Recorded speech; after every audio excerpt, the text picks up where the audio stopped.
Section 182 का जो notice आपको आता है उसका रिप्लाई कैसे करें तो वो माफ़ हो जाता है और क्या वैलिड रीज़न हो सकती है जिसमें आपको माफ़ी मिल जाती है, ये हम डिस्कस करेंगे। ये स्क्रीन पे आपके सामने विजिबल है। 182 सेक्शन सब सेक्शन 2 के तहत नोटिस जो है वो मौसूल हुआ है। Notice to impose penalty under section 182 for failure to furnish return under section 114।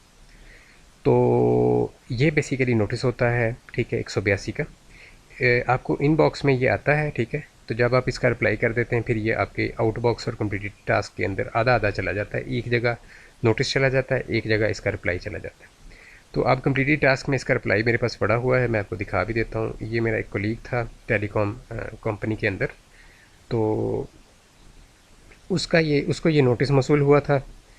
तो वजह ये थी कि टेलीकॉम सेक्टर में हम काम करते थे, तो वहाँ पे जो चूँकि टेलीकॉम सेक्टर जो मशहूर पाकिस्तान का एक अच्छी इंडस्ट्री समझी जाती है, तो वहाँ से सारे जो एम्प्लॉइज़ हैं उनका डाटा जो है एफबीआर ले लेता है।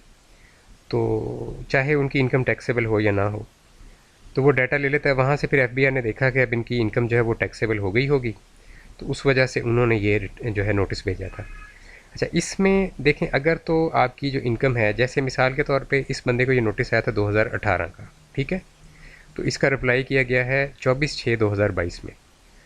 तो इनके इनबॉक्स में ये पड़ा रहा, उनको पता ही नहीं था कि मेरा जो लॉगिन है वो खुद ब खुद क्रिएट हुआ हुआ। तो जब देखा, रिटर्न फाइल करने लगे, वैसे ही वॉलंटरीली रिटर्न फाइल करने लगे, तो पता चला कि ये तो मामला बड़ा ख़राब हो गया हुआ है। तो इसमें ये होता है, जिस साल का आपको नोटिस आया है वो साल और पिछले 2 सालों में आपने देखना है कि आपकी इनकम टैक्सेबल है या नहीं है, ठीक है। यानी आपकी जो इनकम आप हासिल कर रहे थे, जो सैलरी से थी तो सैलरी वाली, अगर एग्रीकल्चर से थी तो एग्रीकल्चर वाला टेबल देखेंगे, ठीक है। अगर प्रॉपर्टी से थी तो प्रॉपर्टी वाला टेबल देखेंगे, ठीक है। तो आप देखेंगे कि उस पर्टिकुलर टैक्स ईयर के अंदर आपकी इनकम टैक्सेबल थी या नहीं थी। अगर तो टैक्सेबल थी और उससे पिछले 2 सालों में भी टैक्सेबल थी, फिर आपका फ़ाइन माफ़ नहीं होना।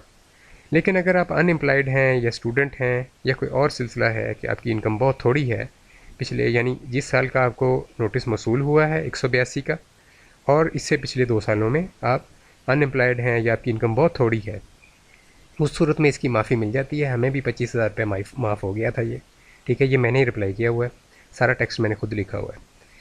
तो इस तरह से आप माफ़ी करवा सकते हैं। और अगर आप जो है टैक्सेबल इनकम के अंदर फॉल करती है आपकी इनकम इन पर्टिकुलर 3 ईयर्स के अंदर, फिर माफ़ी नहीं मिलनी, फिर कोई फ़ायदा नहीं है, फिर आपको इसकी पेमेंट करना पड़ेगी, ठीक है। इसमें फिर ये हो सकता है कि अगर आपको माफ़ी नहीं मिलनी तो फिर आप उनसे इजाज़त ले लें, एफबीआर को रिप्लाई इसका करके, कि जो भी आपका एडवांस टैक्स कटा होता है, जैसे मोबाइल पे काफ़ी टैक्स कटता है, इंटरनेट अगर आप कोई भी यूज़ कर रहे हैं उस पर भी बहुत ज़्यादा टैक्स कटता है, क्योंकि 2000 का अगर आप पैकेज करते हैं तो उस पर काफ़ी ज़्यादा टैक्स जो है वो बन जाता है साल का, ठीक है। तो वो आप जो है वो देख लें। हमारा तो 24,000 का 26,000 का हर साल एडवांस टैक्स बन जाता है जो कटा होता है मोबाइलों पे और इंटरनेट कनेक्शन पे। तो वो आप उसमें से फिर इसको एडजस्ट करवा लें। आप उनसे रिक्वेस्ट कर सकते हैं, अगर वो कर दें, उनकी मर्ज़ी है करें या ना करें, ठीक है। एक सजेशन ये है मेरी तरफ से, हमने अभी तक ये एक्सपीरियंस नहीं किया, सिर्फ ये चीज़ एक्सपीरियंस की है कि जो बंदा टैक्सेबल नहीं था उसको हमने माफ़ी करवा ली 25,000 की, ठीक है। अच्छा, अब मैं इसको बंद करता हूँ, आपको मैं दिखाता हूँ कि कोई भी नोटिस अगर आपको आता है, चाहे वो 182 का हो या 114 का हो, तो उसको रिप्लाई कैसे करना है। यहाँ से रिप्लाई करना है, ये एरो साइड पे दिया होता है, ठीक है। यहाँ से रिप्लाई करना है। अब ये 114 के जो नोटिस हैं, इसको जब आप रिप्लाई करते हैं तो इसका रिटर्न फाइल होगा, ठीक है। इसका रिटर्न दूसरे तरीके से फाइल नहीं होगा, उसमें फिर एरर आता है आपको, ठीक है। ट्रांजैक्शन ऑलरेडी इन प्रोसेस का एरर आता है।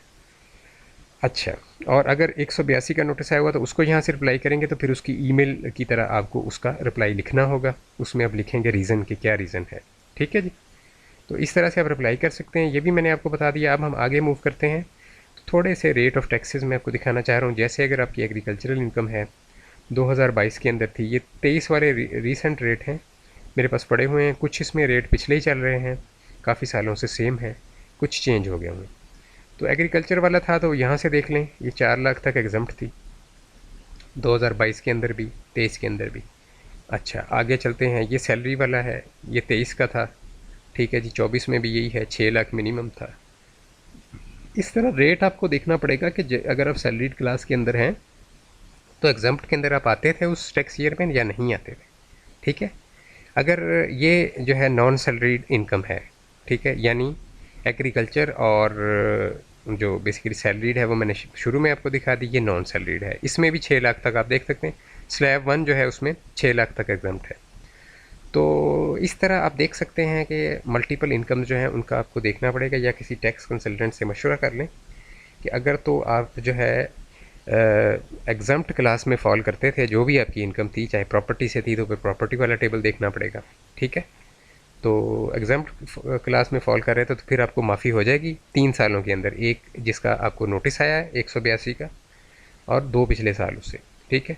अगर आप एग्जाम्प्ट में फॉल नहीं कर रहे थे, कोई भी आपका 1000 रुपया भी टैक्स बन रहा था, तो देन आपको रिटर्न फाइल करना ज़रूरी था। फिर आप फंस गए हैं, फिर आपको जो है वो FBR से मालूमात लेना पड़ेंगी, उन्हें ईमेल करें और उनसे डिस्कस करें कि क्या इसकी जो है वो, अगर हम रिटर्न फाइल कर देते हैं तो क्या उसमें एडवांस जो हम टैक्स जो है उसके अगेंस्ट हो जाएगी इसकी एडजस्टमेंट या नहीं होगी। तो अगर वो कहते हैं नहीं होगी तो फिर आपको फ़ाइन अदा करना होगा, ठीक है जी। तो ये इसका टोटल तरीकाकार था, मैंने आपको गाइड करवा दिया। रेट मैंने आपको दिखा दिए रिसेंट वाले। पिछले रेट्स जो हैं वो फाइंड करना काफ़ी मुश्किल है। कुछ रेट तो मैंने बताया स्टैगनेंट हैं, यानी कई सालों तक सेम रहते हैं, कुछ हर साल बदलते हैं। तो अगर तो ये 1-2 घंटे का काम होता तो मैं आपको ये यहाँ पे जो है यूट्यूब पे इसको करके दिखा देता, पुराने रेट आपको निकाल के दे देता। लेकिन चूंकि ये बहुत हेक्टिक काम है और इसका जो है बेनिफिट कोई ख़ास नहीं है, इस वजह से आपको इसको टैक्स कंसल्टेंट से मशवरा कर लें अगर इसमें आपको रेट नहीं मिल रहे, ठीक है। क्योंकि इस तरह से कोई बहुत मुश्किल है कि आपको रेट जो है ख़ुद से आप फाइंड कर लें, ठीक है, पुराने जो रेट्स हैं। राइट जी।